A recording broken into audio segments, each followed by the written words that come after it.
Welcome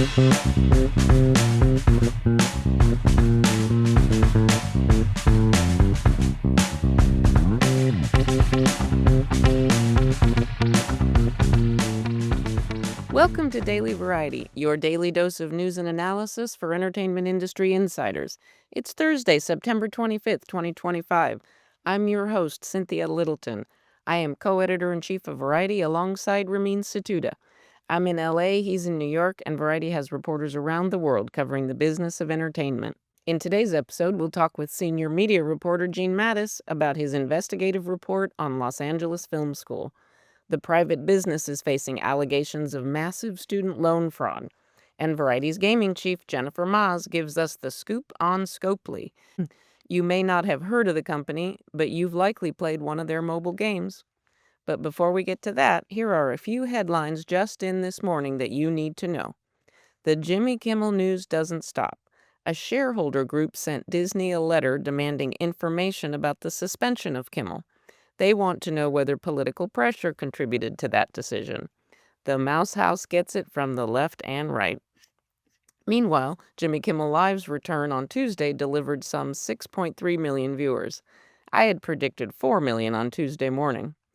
On YouTube, that episode has been viewed 19.9 million times and counting as of this recording. In non-Kimmel news, we really liked House of Guinness. The soapy Netflix drama tells the story about the family behind what might just be the best beer in the world. It's from Peaky Blinders creator Stephen Knight. All of these stories and so much more can be found on Variety.com right now. Now we turn to conversations with Variety journalists about news and trends in show business. Gene Maddaus explains his story on the swirl of allegations surrounding Los Angeles Film School. It's not the first time this private education outfit has faced questions about its business practices. Gene Maddaus, thanks for joining me. Happy to do it. Gene, you filed a really detailed investigative story that you did a lot of digging in data and legal documents and all of the labor-intensive, brain power-intensive work that goes into investigative reporting. And there is a lot of stuff going on with Los Angeles Film School. First, I want you to tell me what sparked your interest in looking deeper into the Los Angeles Film School. It was probably about 2-3 weeks ago that I literally just stumbled on this lawsuit that had been filed initially under seal in 2024 and then unsealed a few months ago. And it, is a real bombshell lawsuit. You were just doing your legal filing beat checks where you just look at the list of what's been filed in a day. You're hunting for a needle in a haystack sometimes. There's a lot of panning for gold there, and usually, you don't find much of interest, but every once in a while it pays off. What are the basic facts here and the basic allegations? So the basic allegation is Los Angeles Film School has been taking federal money for student loans and grants through the GI Bill for its students for many years, and it has been maintaining its accreditation, which it needs to do to get that money. And in order to maintain its accreditation, it needs to show that those students are actually gainfully employed in the film industry. And that turns out to be a pretty difficult thing to do. It's one thing to educate people, train them about how the industry works. It's quite another for them to go out in the world and get jobs. And so the allegation is that they have been basically cooking the books and creating fake jobs for their own graduates to show their accreditors and prospective students that their employment rate is higher than it actually is. Dear listeners, the story on LA Film School, you can find it on Variety.com right now. Some of it gets pretty intricate, but what was shocking to me is the elaborateness of the alleged scheme that was going on here. The accusations that they paid companies to hire people for a couple of days so that they could report that they worked. The lawsuit uses the term fake jobs. So people would show up for 2 days, they'd sign a form saying, yes, I'm gainfully employed. They'd get a couple $100 or whatever for a couple of days work. And then that would be it. And then they can turn around and show their accreditors that, hey, look, our graduates are actually employed in the film industry, and isn't that great? That's the core of the allegation, that they would pay outside companies to come onto campus and do these productions for quote unquote graduates. They had it in writing. They had contractual agreements with these companies that you will hire our people, and in exchange we will pay you X amount of money. So obviously, if that's true, that would be fraudulent to claim that these are legit jobs when they're Right. actually fake. That's where this gets particularly dicey, is where it involves federal student loans. Can you unpack what was going on with the student loans and just what that adds to this whole case? So the Los Angeles Film School, according to this lawsuit, takes in about $80 million a year from the federal government, and that's about $60 million in student loans, and that's another 15, 17 million, something like that, in GI Bill, veterans education, which are grants. And in order to get that money, obviously you have to be a school in good standing with accreditation. The government doesn't want to just send student loan money to some fly-by-night operation. And so they are accredited, but the claim is that they've maintained that accreditation fraudulently by goosing their employment numbers. This is a civil lawsuit, but do you have a sense at this stage, is there the potential for full-blown criminal charges here? I wouldn't go that far necessarily. What we do know is that the Education Department has looked into at least some of this. In the period of 2017 to 2020, the Education Department did an audit where they looked at, is this school being candid about its job placement numbers or not? And there was a settlement. We don't understand everything about what happened with that, but we know that at least that the Education Department looked into some of this. But the claim in the lawsuit is that stuff was hidden from the Education Department at that time.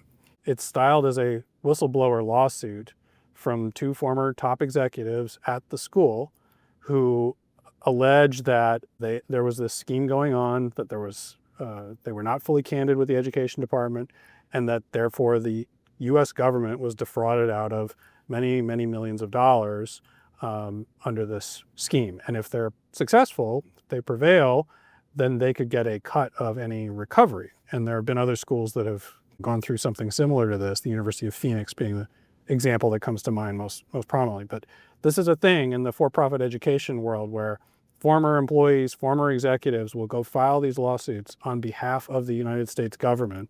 And if there is a recovery, then they get a piece of it as the whistleblower.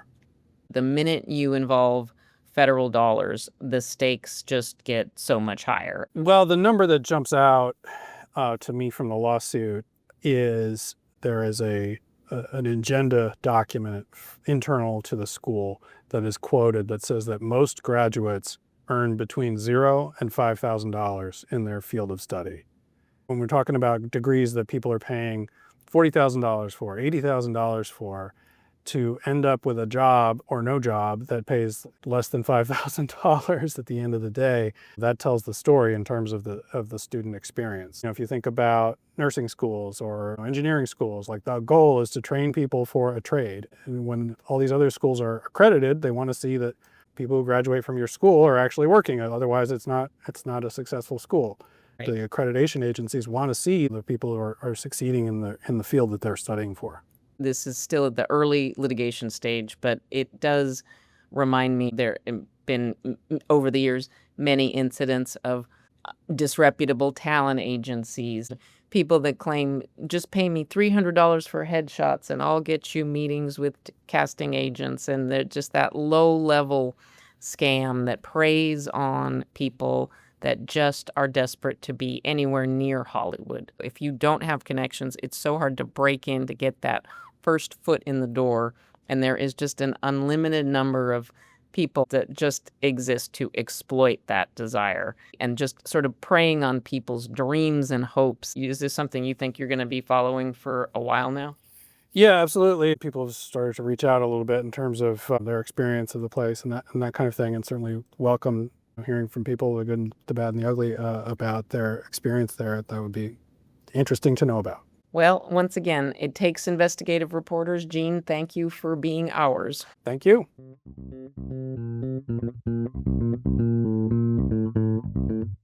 Now, Jennifer Maas joins us for a quick tutorial on mobile gaming and why it's so lucrative.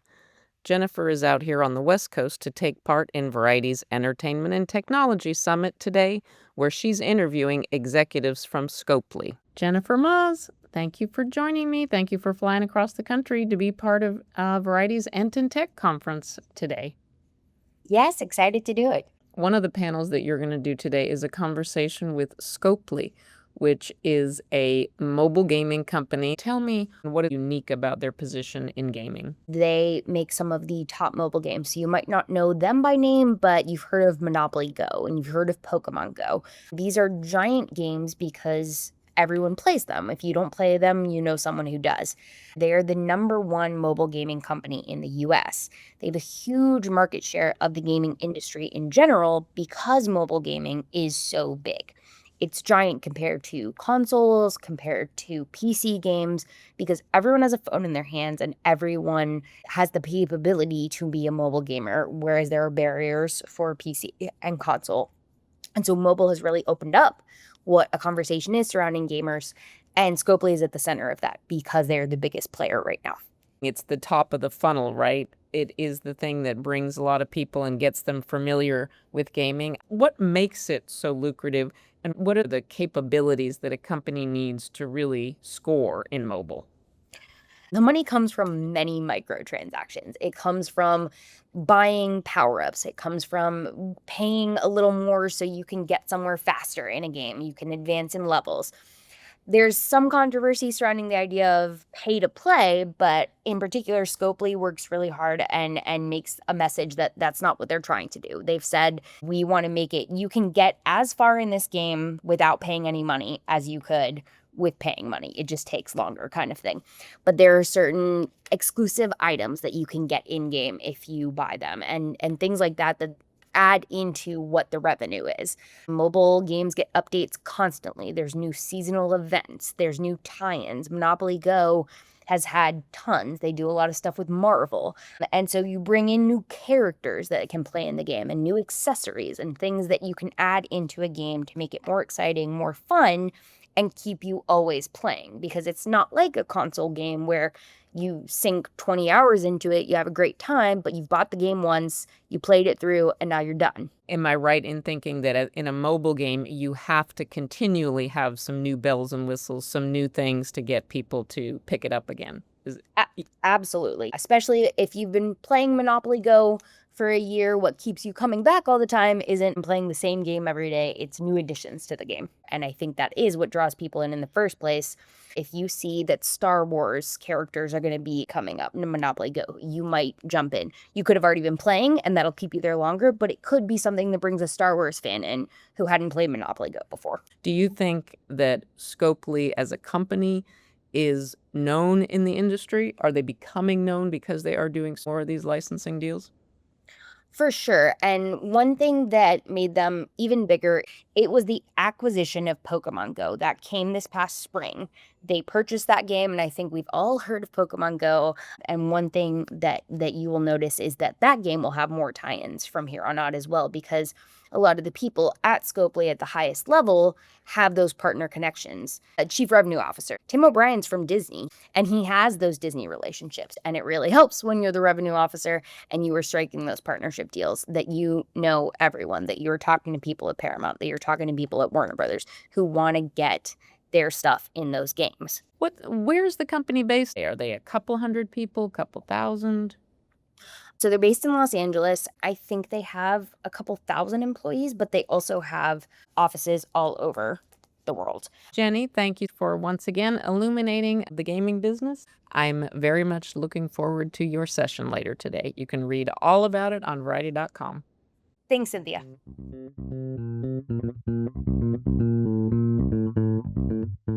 As we close out today's episode, I have to pay tribute to Bob Broder.